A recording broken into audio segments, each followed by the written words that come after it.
Recorder. देखो कल तक हम लोग पढ़ चुके थे रिफ्रैक्टिव इंडेक्स क्या होता है, रिफ्रैक्शन थ्रू ग्लास प्रिज्म, नहीं सॉरी रेक्टेंगुलर ग्लास स्लैब। हम लोग इमरजेंट रे और इंसिडेंट रे के बीच में रिलेशन जान चुके हैं। आज हम लोग को छोटा सा एक टॉपिक पढ़ना जो कि शायद छूट गया था, वो है factors on which refractive index of a medium depends on. ये छोटा सा टॉपिक है जो कि हम छोड़ दिए थे या ध्यान में नहीं रहा था, नहीं पढ़ा पाए थे। तुमको पता है रिफ्रैक्टिव इंडेक्स किसको कहते हैं? सर अगर रिफ्रैक्टिव इंडेक्स मीडियम 1 का निकालना हो मीडियम 2 के रिस्पेक्ट में, तो इसको निकालने का फॉर्मूला था velocity of light in medium 2 by velocity of light in medium 1। क्या सारे बच्चों को ये कंसेप्ट याद है? Yes sir. Yes sir. इसमें तो कहीं किसी को कोई दिक्कत नहीं होगा। No sir. ठीक है, हम ये कह रहे थे बाबू ऐसा कौन कौन सा फैक्टर है जो डिसाइड करता है कि किसी भी मीडियम का रिफ्रैक्टिव इंडेक्स क्या होगा। एक और बात, रिफ्रैक्टिव इंडेक्स निकालने का एक और फॉर्मूला होता है sine i by sine r. ये बात मानते हो कि नहीं मानते हो? Yes sir. अब हम अगर पढ़ना चाहते हैं factors on which refractive index of a medium depends on, इसको समझने के लिए थोड़ा ध्यान से देखना प्लीज, बहुत इंपॉर्टेंट है। मान लो ये बाउंड्री ऑफ सेपरेशन है, ये जो लाइन है ये एक बाउंड्री ऑफ सेपरेशन है,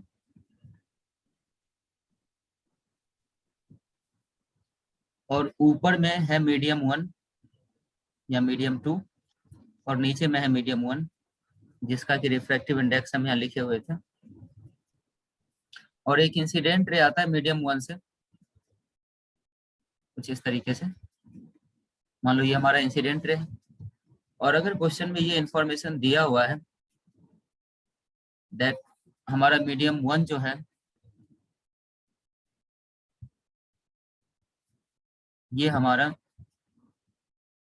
रेयरर मीडियम है, और मीडियम मीडियम 2 जो है वो रेयरर मीडियम है, और मीडियम 1 जो है ये हमारा डेंसर मीडियम है। ये इंफॉर्मेशन में कहीं किसी बच्चे को कोई दिक्कत नहीं होगा सर? No sir.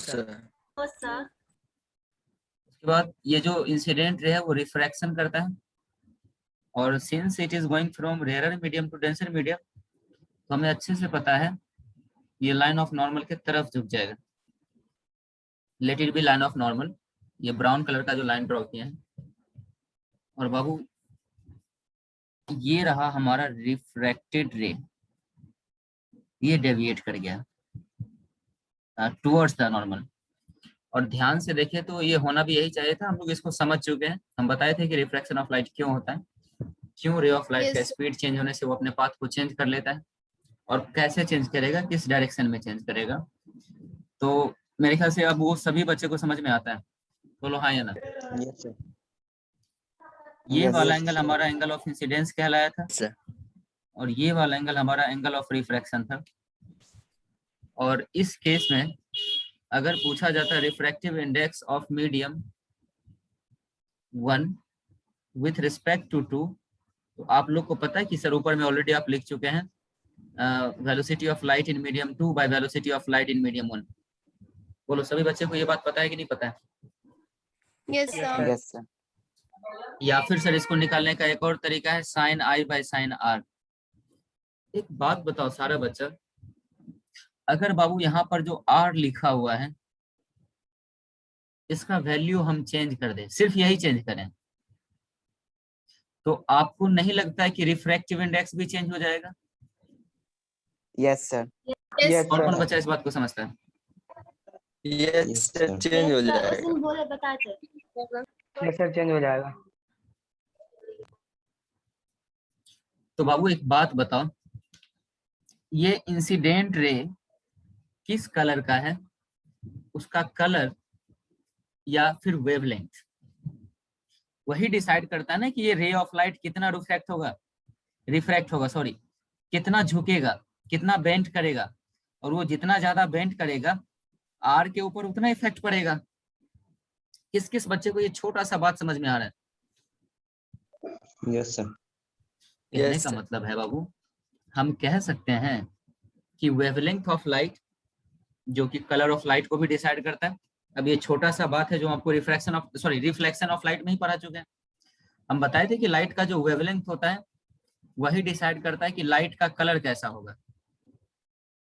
तो मान लो कि ये जो इंसिडेंट रे है ये किसी ऐसे कलर का है जिसका कि वेवलेंथ सबसे कम है, तो बाबू ये रिफ्रैक्शन के बाद सबसे ज्यादा डेविएट करेगा। और बाबू अगर इसका वेवलेंथ सबसे ज्यादा रहा तो ये सबसे कम डेविएट करेगा, जबकि एंगल ऑफ इंसिडेंस हम उतना ही रख रहे हैं सब केस में। किस किस बच्चे को ये पॉइंट छोटा सा समझ में आ रहा है? Yes, sir. Yes, sir.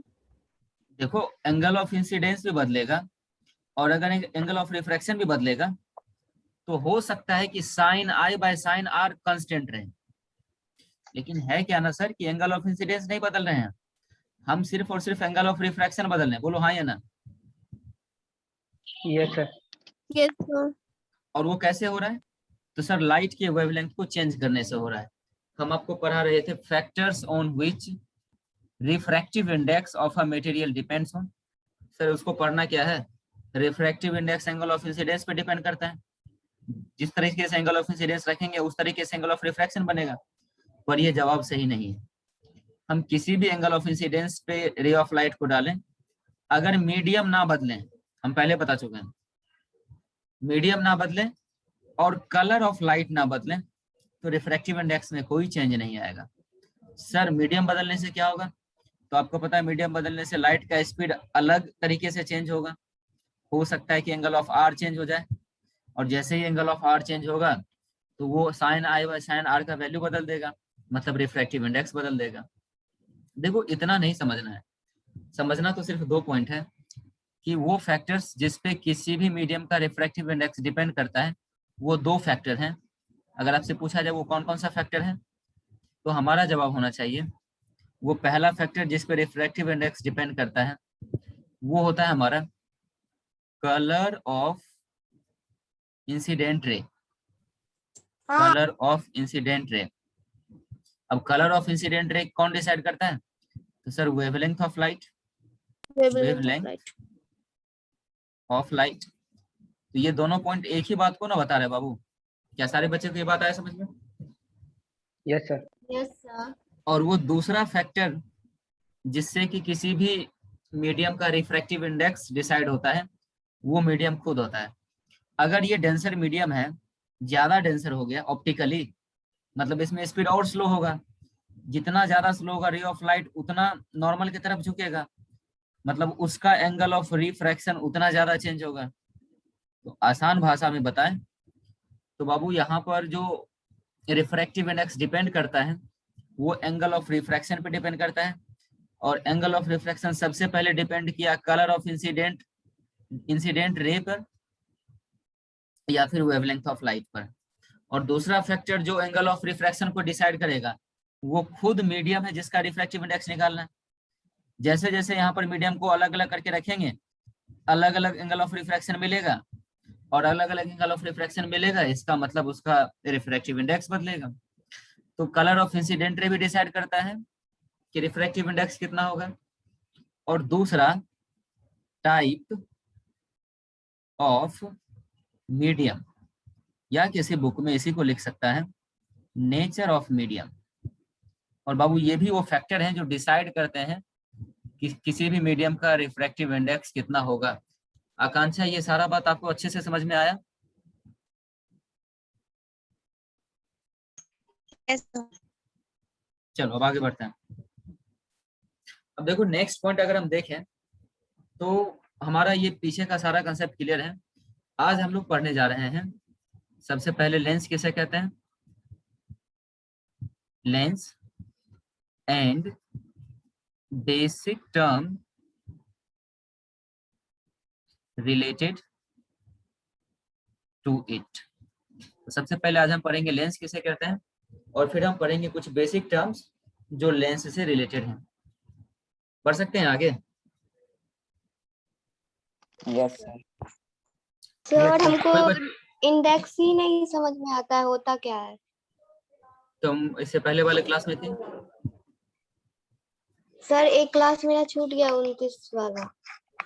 वो रिकॉर्डेड फॉर्मेट इन्हों मेनू रखा हुआ है, उसको हम उसका लिंक आपको भेज देंगे, उसको तुम देख लेना, और उसके बाद फिर तुम इसी वीडियो को देखना जो भी पढ़ा रहे हैं। और ये काम तुम आज ही कर लेना, क्योंकि कल फिर नया क्लास होगा, नया कंसेप्ट सिखाएंगे। बात आ रहा है समझ में? आपको बात आ रहा है समझ में? Yes sir. ठीक है, चलो आगे बढ़ते हैं, क्योंकि उसके पीछे अगर हम बताने गए ना बाबू, तो आज हम जो टॉपिक शुरू करने जा रहे हैं ये नहीं हो पाएगा, फिर तो आपको हम रिफ्रैक्टिव इंडेक्स ही सिखाते रह जाएंगे।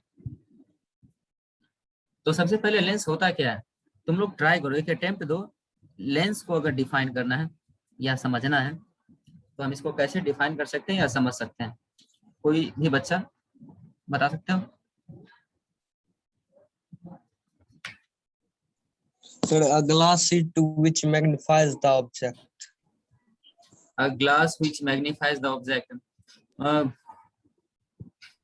पार्ट ऑफ आंसर कह सकते हैं ऋषिराज, लेकिन ये पार्शियली करेक्ट है, इसको हम डेफिनेशन नहीं बना सकते हैं। लेंस का एक आध प्रॉपर्टी होता है मैग्निफिकेशन, इससे हम पूरे लेंस को डिफाइन नहीं कर सकते। गलत आंसर। चलिए नेक्स्ट, कोई और स्टूडेंट है? सर लेंस के पास दो मतलब जो सरफेस होता है। बहुत अच्छा। सर ऐसा और कोई बच्चा? दिखाए बोलो गोरान। सर, ऐसा कोई ऑब्जेक्ट जो रिफ्लेक्शन दिखाए और उसका सरफेस कर्व हो, पेयर में हो। सर उसका सरफेस स्फेरिकल होगा और पॉलिश्ड। देखो, हर वो सब्सटेंस जिससे रे ऑफ लाइट रिफ्रैक्ट करे, सबसे पहले उसे पास करेगा तब ना रिफ्रैक्ट करेगा। तो बेहतर है कि हम ग्लास बोलें तो इट विल बी बेटर।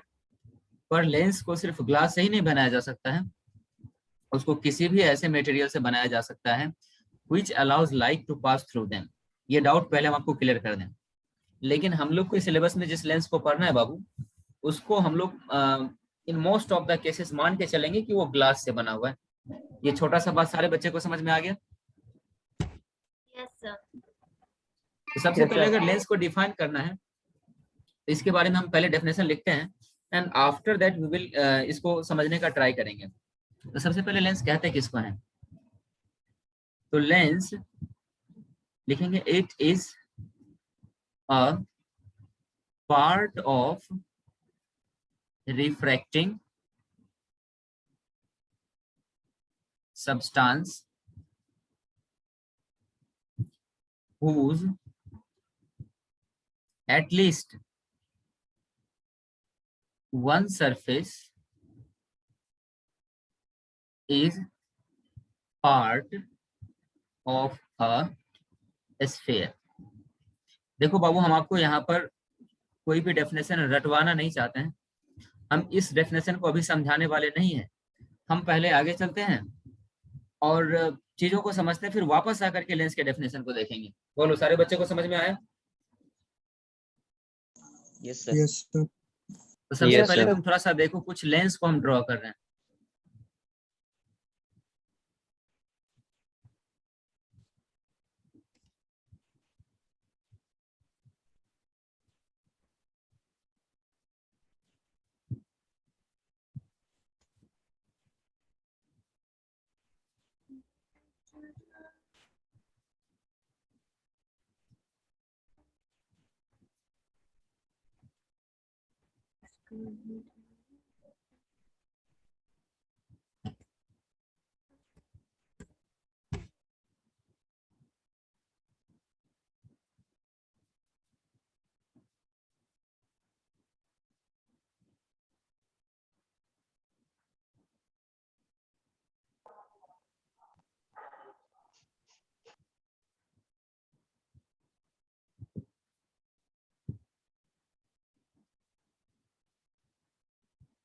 देखो यहाँ पे ये 2 डायमेंशन में दिख रहा है, पर जब ये एक्चुअल में आप देखोगे ना तो ये लेंस दोनों, इसके 2 सरफेस होते हैं।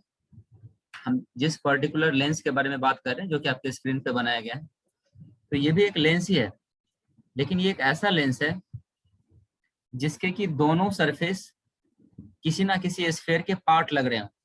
ध्यान से देखो, ये जो सरफेस जहां हम रेड कलर ड्रॉ कर रहे हैं, ये सरफेस किसी ना किसी स्फीयर का एक पार्ट है, और इसका दूसरा सरफेस भी किसी ना किसी स्फीयर का एक पार्ट है।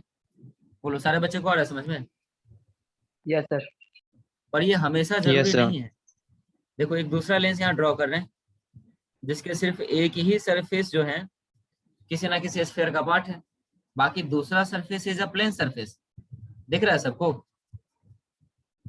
Yes sir. Yes, sir. अब देखो एक और लेंस हम ड्रॉ Yes, कर sir. रहे हैं जिसके की जो रिफ्रैक्टिंग सरफेस है तो वो किसी ना किसी स्फीयर के ही पार्ट, लेकिन वो इनवर्ड कर्व्ड है, वो अंदर की तरफ धंसे हुए हैं। अगर आप लोगों को दिख रहा हो तो दिख रहा है ना सबको? Yes, sir. और एक और Yes, लेंस sir. बना रहे हैं यहाँ पर हम, जिसके कि एक सरफेस को अगर ध्यान से देखो तो वो तो प्लेन है, लेकिन दूसरा सरफेस किसी ना किसी स्फीयर का एक पार्ट है, और इसे भी एक लेंस ही बोला जाता है। Now look at one more type of lens. इसका ध्यान से देखो तो एक सरफेस भी किसी ना किसी स्फीयर से बना हुआ है, और इसी लेंस का एक और सरफेस है, ये भी किसी ना किसी स्फीयर से बना हुआ है, लेकिन इसका एक सरफेस जो है वो इनवर्ड कर्व्ड है और एक आउटवर्ड कर्व्ड है। आउटवर्ड कर्व्ड है। क्या सारे बच्चे को ये दिख रहा है? यस तो सर। बोलो बाबू हाँ या Yes, ना? sir. और यहाँ पर एक और लेंस बनाते हैं जिसका कि एक फेस बाहर की तरफ निकला हुआ है, और इसका भी एक दूसरा फेस जो है वो अंदर की तरफ इनवर्ड कर्व्ड है।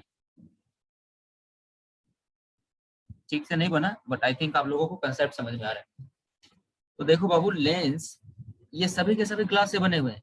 ये भी ग्लास से बना हुआ है, ये भी ग्लास से बना हुआ है, ये भी एक ग्लास से बना हुआ है, और ये भी ग्लास से, ये भी ग्लास से, और ये भी ग्लास से, और ये सभी के सभी लेंस कहलाते हैं।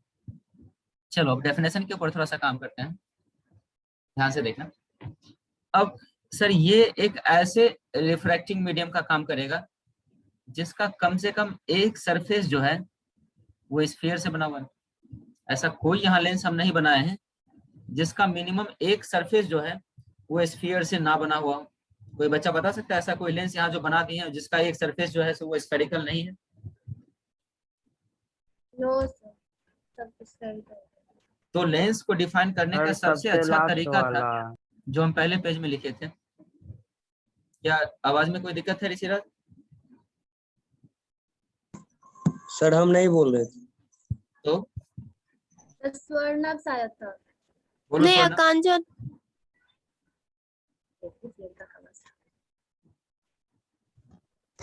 आवाज नहीं आ रहा स्वर्णा तुम्हारा। सर हम नहीं बोले थे। कहाँ कुछ बोले? आकांक्षा बोली थी। सर शायद कोई बोला था लास्ट वाला जो है ना वो प्लेन मिरर है जैसा बोल रहा था। बताओ। देखो वहां यहाँ पर हम जो भी लेंस बनाए बाबू, उस सभी के सभी लेंस का कम से कम, I am not talking about maximum, of course इसके पास 2 ही सरफेस होता है। अब या तो दोनों का दोनों किसी ना किसी स्फीयर का बना हुआ, देखो इस लेंस का दोनों सरफेस किसी ना किसी स्फीयर का एक पार्ट है। तो अब हम सभी लेंस के बारे में बात कर रहे हैं बाबू, कम से कम एक सरफेस किसी ना किसी स्फीयर का पार्ट होना चाहिए, बाकी दूसरा सरफेस फ्लैट भी रहे तब भी ये लेंस ही कहलाएगा। क्या किसी बच्चे को कोई दिक्कत? No, sir. सर हम आते हैं अपने पुराने डेफिनेशन पे, जिसको कि हम बोले थे कि हम बाद में समझाएंगे। अब थोड़ा ध्यान से देखना। लेंस का डेफिनेशन कहता है कि सबसे पहले अगर आप लेंस बनाने जा रहे हो तो जो मीडियम यूज करने वाले लेंस को बनाने में वो एक रिफ्रैक्टिंग मीडियम होना चाहिए। अब लाइट पास करेगा तभी ना रिफ्रैक्टिंग मीडियम होगा। तो बाबू ये है कि हम जिस सब्सटेंस से भी लेंस बना रहे हैं, ध्यान है उससे लाइट पास करना चाहिए। अब तुम लेंस बनाने लग जाओ एक कंक्रीट से, तो फिर उससे लेंस नहीं बनेगा। अगर आप लेंस बनाने के लिए वुड का यूज करते हो तब भी वो लेंस नहीं बन पाएगा, क्योंकि लेंस ऐसे सब्सटेंस से बनाना है जो कि सबसे पहले रिफ्रैक्टिंग सब्सटेंस हो। It means light should pass through it, the substance must be a transparent substance. तो हम यहाँ लिख सकते हैं कि it is a part of refracting substance, जिसका कि कम से कम whose at least one surface is part of a sphere। यही तो हम कहना चाह रहे थे आप लोगों को कि उसका कम से कम एक सरफेस स्फीयर का पार्ट होना चाहिए, दिखना चाहिए कि वो किसी ना किसी स्फीयर का पार्ट है, बाकी दूसरा सरफेस फ्लैट रहे, वो खुद भी किसी ना किसी स्फीयर का पार्ट हो, वो किसी और आउटवर्ड या इनवर्ड कर्व्ड हो, उससे फर्क नहीं पड़ता। एक सरफेस कैसा होना चाहिए, उसका सरफेस स्फीयर का पार्ट होना जरूरी है। क्या सारे बच्चे को ये कंसेप्ट आया समझ में, डेफिनेशन आया समझ में? Yes sir. Yes sir. Yes sir. Pyramid नहीं ले सकते सर, पिरामिड नहीं बाबू, उसका एक सरफेस अगर स्फेरिकल है और पिरामिड एक 3 डायमेंशनल शेप है, और सरफेस पे तुम पिरामिड कैसे जनरेट कर पाओगे? चलो आगे बढ़ते हैं। देखो यहाँ पर ये फर्स्ट टाइप का लेंस था हमारा जो एग्जांपल में लिए थे, ये सेकेंड टाइप का लेंस था, and this was our third type of lens, fourth, और ये फिफ्थ, और ये सिक्स्थ। तो हम लोग एक एक करके यहाँ पर जितना भी लेंस एग्जांपल में लिए थे सबका नाम लिखेंगे हम लोग, लेकिन इसमें से सिर्फ और सिर्फ 2 ही लेंस को लेकर के हमारे क्लास के 10th के सिलेबस में इंक्लूड किया गया है। तो स्टडी सिर्फ उसी 2 लेंस के बारे में करेंगे। नाम रखने में क्या दिक्कत है, नाम हम सभी लेंस का समझ लेते हैं।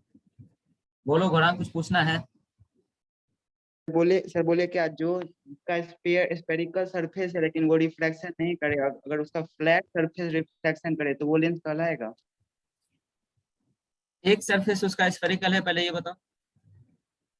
जैसे सर कोई एक ऑब्जेक्ट है, उसका सर स्पेरिकल जो सरफेस है वो रिफ्लेक्शन वो नहीं ऑब्जेक्ट पहले करता। ट्रांसपेरेंट है?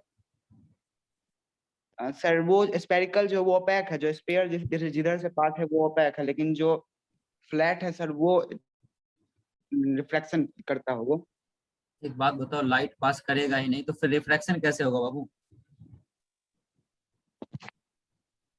तुम एक सरफेस को ओपेक बना रहे हो तो लाइट पास करेगा क्या?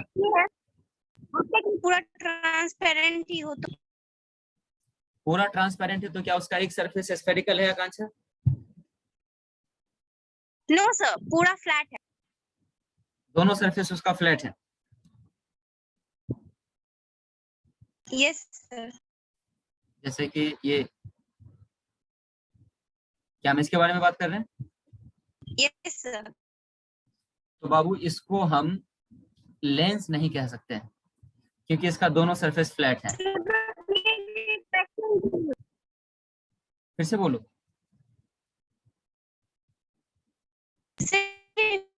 हो तो आकांक्षा आवाज नहीं आ रहा है तुम्हारा। सर अगर वो रिफ्रैक्शन कर रहा हो तो? रिफ्रैक्शन तो कर ही रहा है। लेंस का डेफिनेशन क्या कहता है, वापस आ जाओ। सर It वो is a एक part of part refracting substance whose at least one surface is a part of a sphere। मतलब एक सरफेस कम से कम उसका स्फेरिकल दिखना जरूरी है। देखो इसका कोई सरफेस है जो स्फेरिकल दिख रहा है? No sir. इसको हम फिर लेंस कैसे कह सकते हैं? बात क्लियर है? Yes sir.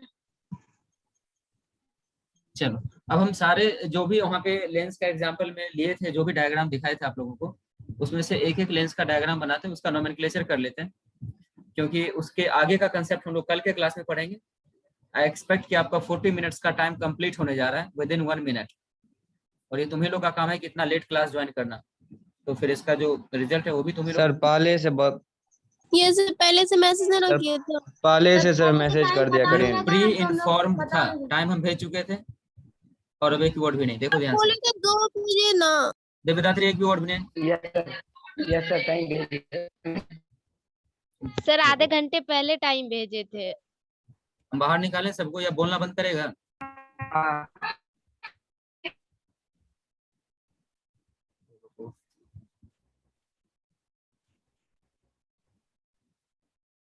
देखो ये भी एक लेंस है जिसके कि दोनों के दोनों सरफेस जो हैं कर्व तो हैं, किसी ना किसी स्फीयर के पार्ट तो हैं, लेकिन वो आउटवर्ड कर्व्ड है। तो बाबू ऐसे लेंस को कहते हैं बाय कॉन्वेक्स लेंस। ऐसा लेंस जिसके दोनों के दोनों सरफेस जो है आउटवर्ड कर्व्ड होते हैं, इसे हम बाय कॉन्वेक्स लेंस कहते हैं। देखो क्लास हो जाएगा खत्म, हम अभी जस्ट एक और लिंक जनरेट करते हैं, भेजते हैं। आज हम लेंस के नाम को बस कंप्लीट कर लेते हैं। सर बाई क्यों लगा देते हैं? ये कॉन्वेक्स लेंस की तरह मतलब मिरर की तरह दिखता बाय है, मीन्स दो आकांक्षा, बाय मीन्स टू, और कॉन्वेक्स लेंस मीन्स एक ऐसा लेंस जिसके की सरफेस आउटवर्ड कर्व्ड हो। तो ये एक ऐसा कॉन्वेक्स लेंस है जिसके की दोनों सरफेस आउटवर्ड कर्व्ड है। तो ये भी एक कॉन्वेक्स लेंस, लेकिन इसका सिर्फ एक ही सरफेस आउटवर्ड कर्व्ड है, इसलिए इसको सिर्फ और सिर्फ कॉन्वेक्स लेंस बोलते हैं। बोलो आया समझ में? Yes sir. ये सिर्फ और सिर्फ कॉन्वेक्स लेंस है। अभी क्लास कैंसिल